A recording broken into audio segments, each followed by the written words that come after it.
ನಮಸ್ತೆ ಎಲ್ಲರಿಗೂ. ನಾನೀಗ ಒಂದು ವಿಡಿಯೋನ ಪೋಸ್ಟ್ ಮಾಡಿದ್ದೀನಿ ಇಲ್ಲಿ. ಸೊ ಅದನ್ನು ನೋಡಿ ತುಂಬ ಜನ ನೋಡಿರ್ತೀರ. ಇದು ನ್ಯೂಸ್ ಚಾನಲಲ್ಲಿ, ನ್ಯೂಸ್ ಪೇಪರಲ್ಲಿ, ಸೋಷಿಯಲ್ ಮೀಡಿಯಾಲಿ ಎಲ್ಲ ತುಂಬಾ ವೈರಲ್ ಆದಂಥ ವಿಡಿಯೋ.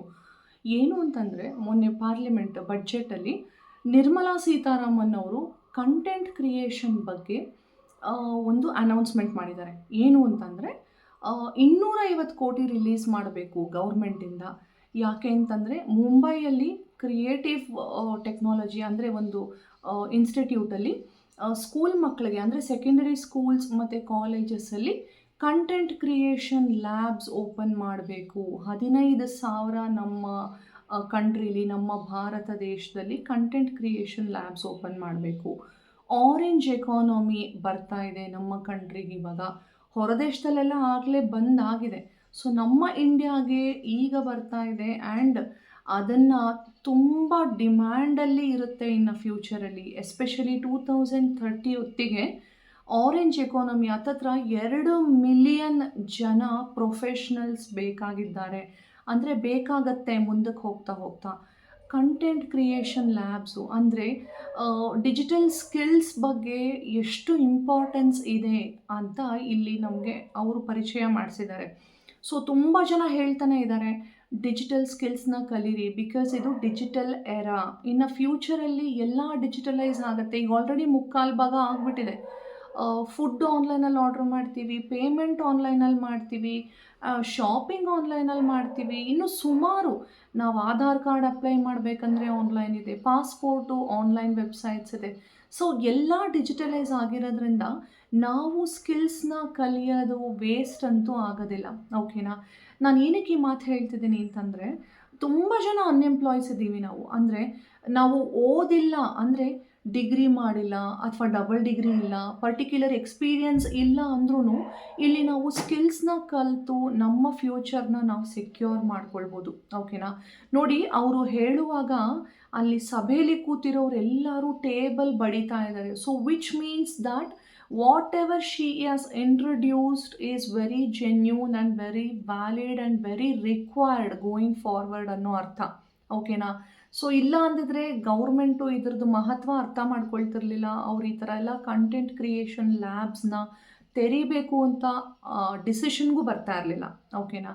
ಸೊ ಈಗ ನಾವೇನಂದರೆ, ನಾವು ಆಲ್ರೆಡಿ 30+ 40+ ಅವರು ತಿರ್ಗಾ ಸ್ಕೂಲು ಕಾಲೇಜ್ಗೆ ಹೋಗಿ ಕೂರ್ಲಿಕ್ಕಾಗಲ್ಲ ಅಲ್ವಾ? ಹಾಗಾಗಿ ನಾವೇನು ಮಾಡಬೇಕು ಅಂತಂದರೆ, ಯಾವುದಾದ್ರೂ ಒಂದು ಜೆನ್ಯೂನ್ ಪ್ಲ್ಯಾಟ್ಫಾರ್ಮಲ್ಲಿ ಡಿಜಿಟಲ್ ಸ್ಕಿಲ್ಸ್ ಅಂತ ಕಲಿತು ನಮ್ಮ ಜೀವನನ ನಾವು ಸೆಕ್ಯೂರ್ ಮಾಡ್ಕೊಳ್ಬೇಕು. ನಾನು ಸುಮಾರು ಜನ ಹೌಸ್ ವೈಫ್ಸ್ಗೆ ಹೇಳ್ತೀನಿ, ನನಗೂ ತುಂಬ ರಿಕ್ವೆಸ್ಟ್ಗಳು ಬರುತ್ತೆ. ನಮ್ಮ ಹತ್ರ ಕೆಲಸ ಇಲ್ಲ, ದುಡ್ಡಿಲ್ಲ, ಬಡತನ, ಅದನ್ನು ಹೇಳ್ತಾರೆ ಹೊರತು ಒಂದು ಹೆಜ್ಜೆ ಇಡೋಕ್ಕೆ ಹೆದರ್ತೀರ. ಅದು ಯಾಕೆ ಅನ್ನೋದು ನನಗೆ ನಿಜವಾಗ್ಲೂ ಅರ್ಥನೇ ಆಗಿಲ್ಲ. ಓಕೆ?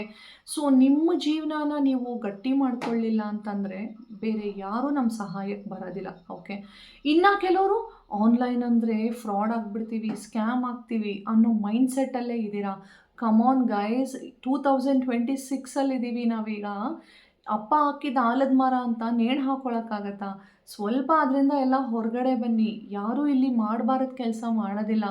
ನೀವು ಒಂದು ಲೀಗಲ್ ಆಗಿ, ಒಂದು ಡೀಸೆಂಟಾಗಿ, ಒಂದು ಜೆನ್ಯೂನ್ ಆಗಿ ಕಂಟೆಂಟ್ ಕ್ರಿಯೇಷನ್ ಮಾಡ್ಕೋತಾ ದುಡಿತಾ ಹೋಗಬಹುದು. ಸುಮಾರು ಜನ ಒಳ್ಳೊಳ್ಳೆ ಪೊಸಿಷನಲ್ಲಿರುವಂಥ ಇನ್ಫ್ಲೂಯೆನ್ಸರ್ಸ್ ಆಗಲಿ, ಕಂಟೆಂಟ್ ಕ್ರಿಯೇಟರ್ಸ್ ಆಗಲಿ ಯಾವ ಲೆವೆಲ್ ರೀಚ್ ಆಗಿದ್ದಾರೆ ಅಂದರೆ, ಮನೆ ತೊಗೊಂಡು, ಕಾರ್ ತೊಗೊಂಡು, ಬೇಡ, ಅವರು ಡೈಲಿ ಬೇಸಿಕ್ ನೀಡ್ಸ್ ಏನಿದೆ ಎಲ್ಲ ನಡೀತಿರೋದೇ ಇವಾಗ ಸೋಷಿಯಲ್ ಮೀಡಿಯಾ ಪ್ಲ್ಯಾಟ್ಫಾರ್ಮಿಂದ, ಅಂದರೆ ಡಿಜಿಟಲ್ ಸ್ಕಿಲ್ಸಿಂದ.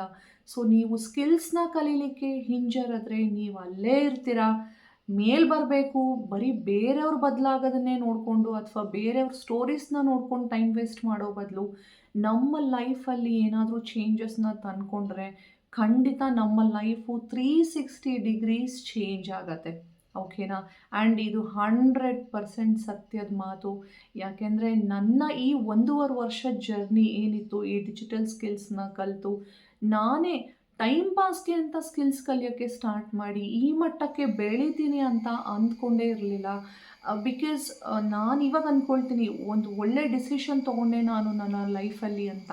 ಸೊ ಈಗ ಆಲ್ರೆಡಿ 2026 ಕಾಲು ವರ್ಷ ಮುಗಿದೋಯ್ತು. ಇನ್ನು ಮುಕ್ಕಾಲು ವರ್ಷ ಇದೆ. ಇವಾಗ ಆಲ್ರೆಡಿ ನಾವು ಏಪ್ರಿಲಿಗೆ ಕಾಲಿಟ್ಟಾಯಿತು. ಸೊ ಇನ್ನು ಎಷ್ಟು ದಿನ, ಎಷ್ಟು ವರ್ಷ ಬೇಕು ನೀವು ಒಂದು ಡಿಸಿಷನ್ ತೊಗೊಳ್ಳಿಕ್ಕೆ ಅಲ್ವಾ? ಆ್ಯಂಡ್ ನೀವು ಇದ್ರ ಮಹತ್ವ ತಿಳ್ಕೊಂಡಿಲ್ಲ ಅಂದರೆ ಮುಂದಕ್ಕೆ ಪಶ್ಚಾತ್ತಾಪ ಪಡಬೇಕಾಗತ್ತೆ. ಯಾಕೆಂದರೆ ಆ 2 ಮಿಲಿಯನ್ ಜನ ಏನು ಬೇಕು ಅದರಲ್ಲಿ ನೀವು ಆಗಲಿಕ್ಕಾಗಲ್ಲ. Okay, you will be out of the box. ಅಂದರೆ ಯಾರೆಲ್ಲ ಮುಂದೆ ಬಂದು ಸ್ಕಿಲ್ಸ್ನ ಕಲಿತಾ ಇದ್ದೀವಿ ನಾವೆಲ್ಲ ಈಗ, ನಾವು ಆ 2 ಮಿಲಿಯನ್ ಜನದ ಮಧ್ಯ ಇರ್ತೀವಿ. ಆ್ಯಂಡ್ ಯಾರು ಹೆದರ್ಕೊಂಡು ಒಂದು ಹೆಜ್ಜೆ ಇಡೋಕ್ಕೆ, ಒಂದು ಸ್ಟೆಪ್ ತೊಗೊಳಕ್ಕೆ ಇನ್ನೂ ಹಿಂದೆ ಮುಂದೆ ಯೋಚನೆ ಮಾಡ್ತಿದ್ದೀರಾ, ಅವರೆಲ್ಲ ನಮ್ಮ ಏಳಿಗೆನ ನೋಡ್ಕೊಂಡು ಅಲ್ಲೇ ಇರ್ತೀರಿ ಹೊರತು, ಯಾಕೆಂದರೆ ನೀವು ಆ ಟೈಮಲ್ಲಿ ಕಲಿಯೋಕ್ಕೆ ಶುರು ಮಾಡಿ ಕೆಲಸಕ್ಕೆ ಅಪ್ಲೈ ಮಾಡಿದ್ರೆ ಪ್ರಾಬಬ್ಲಿ ನಿಮ್ಗೆ ಅವಾಗ ಅಷ್ಟೊಂದು ಡಿಮ್ಯಾಂಡ್ ಇರೋದಿಲ್ಲ, ನಿಮ್ಮ ಅವಶ್ಯಕತೆ ಬೇಕಾಗಲ್ಲ. ಯಾಕೆಂದರೆ ಸುಮಾರು ಜನ ಇವಾಗ ಡಿಸಿಷನ್ ತೊಗೊಂಡು ಮುಂದೆ ಬಂದು ಮಾಡೋಕ್ಕೆ ಸ್ಟಾರ್ಟ್ ಮಾಡ್ತಾ ಇದ್ದಾರೆ. ಸೊ ನೀವು ಅದರಲ್ಲಿ ಒಬ್ಬರಾಗಬೇಕು ಅಂತಂದರೆ ಆದಷ್ಟು ಬೇಗ ಒಂದು ರೈಟ್ ಡಿಸಿಷನ್, ರೈಟ್ ಸ್ಕಿಲ್ಸ್ನ ರೈಟ್ ಪ್ಲ್ಯಾಟ್ಫಾರ್ಮಲ್ಲಿ ಆ್ಯಂಡ್ ರೈಟ್ ಟೈಮಲ್ಲಿ ಕಲ್ತ್ರೇ ನೀವು ಲೈಫಲ್ಲಿ ಮೇಲೆ ಬರೋಕ್ಕೆ ಸಾಧ್ಯ. ಕಷ್ಟ ಅಂತ ಸಾಯೋವರೆಗೂ ನಾವು ಕಷ್ಟದಲ್ಲೇ ಇರೋಕ್ಕಾಗಲ್ಲ. ಜೀವನದಲ್ಲಿ ಮೇಲೆ ಬರಬೇಕು ಅಂದರೆ ಇವತ್ತು ನಾವು ತೊಗೊಳ್ಳೋವಂಥ ಡಿಸಿಷನ್ ನಾಳೆನೇ ನಿಮ್ಮ ಲೈಫ್ನ ಚೇಂಜ್ ಮಾಡುತ್ತೆ. ಆ್ಯಂಡ್ ಇವತ್ತು ರಿಸ್ಕ್ ಅಂತ ಏನಂತ ಕರಿತೀರಲ್ಲ, ನಾಳೆ ನೀವು ರಿಗ್ರೆಟ್ ಮಾಡಬೇಕಾಗತ್ತೆ. ಓಕೆನಾ? ಕರೆಕ್ಟಾಗಿ ಒಂದು ರಿಸ್ಕ್ ಅಂತ ಇವತ್ತು ನೀವು ತೊಗೊಂಡೋಗಿ ಹೇಳೋಕ್ಕಾಗಲ್ಲ, ನಿಮ್ಮ ಜೀವನ ಬದಲಾಗುತ್ತೆ. ನಾನು ಅದೇ ಥರ ರಿಸ್ಕು ಅಂತ ತೊಗೊಂಡು ಈಗ ನನ್ನ ಲೈಫ್ ಬದಲಾಗಿದೆ. And I am the live example ನಿಮಗೆಲ್ಲ. ನನ್ನನ್ನು ಯಾರು ತುಂಬ ದಿವಸದಿಂದ ಫಾಲೋ ಮಾಡ್ತಿದ್ದೀರಾ ಅಥವಾ ನನ್ನ ಸ್ಟೋರೀಸು ಸ್ಟೇಟಸ್ ಎಲ್ಲ ನೋಡ್ತಾ ಇದ್ದೀರಾ, ಪ್ರತಿಯೊಂದು is very transparent and very ಹಾನೆಸ್ಟಾಗಿ ನಾನು ಹಾಕ್ತಾ ಇದ್ದೀನಿ. ಯಾವುದೇ ಥರ ಶೋ ಆಫಿಗೆ ನಾನು ಮಾಡ್ತಾ ಇಲ್ಲ. ನನ್ನನ್ನು ನೋಡಿ ಬೇರೆಯವರು ಕಲೀಲಿ, ಲೈಫಲ್ಲಿ ಮೇಲೆ ಬರಲಿ. ಒಬ್ಬ ಮಿಡಲ್ ಕ್ಲಾಸ್ ಹೌಸ್ ವೈಫು, ಸಾಮಾನ್ಯ ಗೃಹಿಣಿಯಾಗಿರೋರು ಎಷ್ಟರ ಮಟ್ಟಕ್ಕೆ ಮೇಲೆ ಬಂದಿದ್ದಾರೆ. ಇಂಗ್ಲೀಷ್ ಬರಲ್ಲ ಅಥವಾ ಪ್ರಪಂಚದ ಜ್ಞಾನ ಇಲ್ಲ, ಅವರೆಲ್ಲ ಇವಾಗ ನಮ್ಮ ಕಂಪನೀಲಿ ಸ್ಕಿಲ್ಸ್ನ ಕಲಿತು ತುಂಬ ಡ್ರಾಸ್ಟಿಕಲಿ ಚೇಂಜ್ ಆಗಿದೆ ಅವ್ರ ಜೀವನ. ಓಕೆನಾ?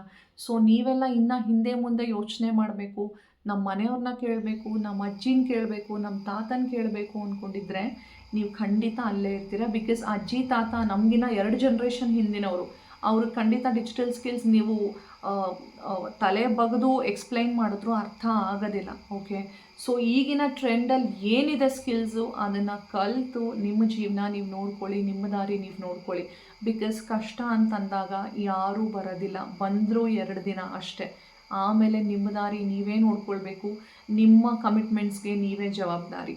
ಅರ್ಥ ಆಯ್ತಾ? ಸೊ ನಾನೇನು ಹೇಳ್ತೀನಿ ಅಂದರೆ, ಗೌರ್ಮೆಂಟೇ ಒಂದು ಡಿಸಿಷನ್ ತೊಗೊಳ್ಳುವಾಗ ಇಷ್ಟು 250 ಕೋಟಿ ಅವರು ಸ್ಪೆಂಡ್ ಮಾಡ್ತಾ ಇದ್ದಾರೆ ಅಂದರೆ ಅದಕ್ಕೆಷ್ಟು ವ್ಯಾಲ್ಯೂ ಇದೆ, ಅದೆಷ್ಟು ವ್ಯಾಲಿಡ್ ಇದೆ, ಅದನ್ನು ಯೋಚನೆ ಮಾಡಬೇಕು. ಓಕೆ, ಸೊ ನಿಮ್ಮ ಫ್ರೀ ಟೈಮಲ್ಲಿ ಮನೇಲೇ ದುಡಿಯುವಂಥ ಅವಕಾಶ ಇದೆ. ಆ್ಯಂಡ್ ಇದು ಕೂಡ ಒಂದು ಗೌರ್ಮೆಂಟ್ ಸರ್ಟಿಫೈಡ್ ಕಂಪನಿ ನಾನು ಕೆಲಸ ಮಾಡ್ತಿರೋದು.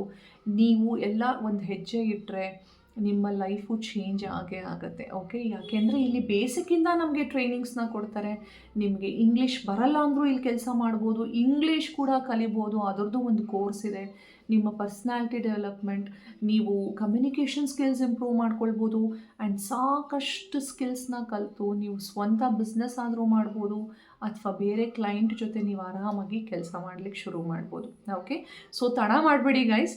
ನಾನೇನಕ್ಕೆ ಹೇಳ್ತಾ ಇದ್ದೀನಿ ಅಂತಂದರೆ, ಮುಂದಕ್ಕೆ ಪಶ್ಚಾತ್ತಾಪ ಪಡಬೇಡಿ, ಆಯಿತಾ? So all the best. And ನನ್ನನ್ನೇನಾದರೂ ನೀವು ಮಾತಾಡಬೇಕು ಅಥವಾ ನನ್ನ ಹತ್ರ ಏನಾದರೂ ನೀವು ಕೆಲಸದ ಬಗ್ಗೆ ಕ್ಲಾರಿಟಿ ತೊಗೊಳ್ಬೇಕು ಅಂತಿದ್ದರೆ ನನಗೆ ವಾಟ್ಸಪ್ಪಲ್ಲಿ ಒಂದು ಮೆಸೇಜ್ ಮಾಡಿ. ನಾನು ನಿಮಗೆ ಎಷ್ಟೊತ್ತಿಗೆ ಕಾಲ್ ಮಾಡಬೇಕು ಅಂತ ಹೇಳ್ತೀನಿ. ದಯವಿಟ್ಟು ಆ ಟೈಮ್ಗೆ ಕಾಲ್ ಮಾಡಿ. ಬಿಕಾಸ್ ನಾನು ಆ ಟೈಮಲ್ಲಿ ನಿಮಗೆ ನನ್ನನ್ನು ನಾನು ಫ್ರೀ ಮಾಡ್ಕೊಂಡು ಇಟ್ಕೊಂಡಿರ್ತೀನಿ. ಓಕೆ, ಅಥವಾ ಕಾಲ್ ಮಾಡೋಕ್ಕಾಗಿಲ್ಲ ಅಂದರೆ ಒಂದು ಮೆಸೇಜ್ ಮಾಡಿ, ಮೇಡಮ್ ಸಾರಿ ನಾನು ಕಾಲ್ ಮಾಡಲಿಕ್ಕಾಗಿಲ್ಲ, ಇನ್ನೊಂದು ಸಲ ಕಾಲ್ ಮಾಡ್ತೀನಿ ಅಂತ. ಅವಾಗ ನನ್ನ ಕೆಲಸನ ನಾನು ನೋಡ್ಕೊಳ್ಬೋದು. All the best. ಬಾಯ್.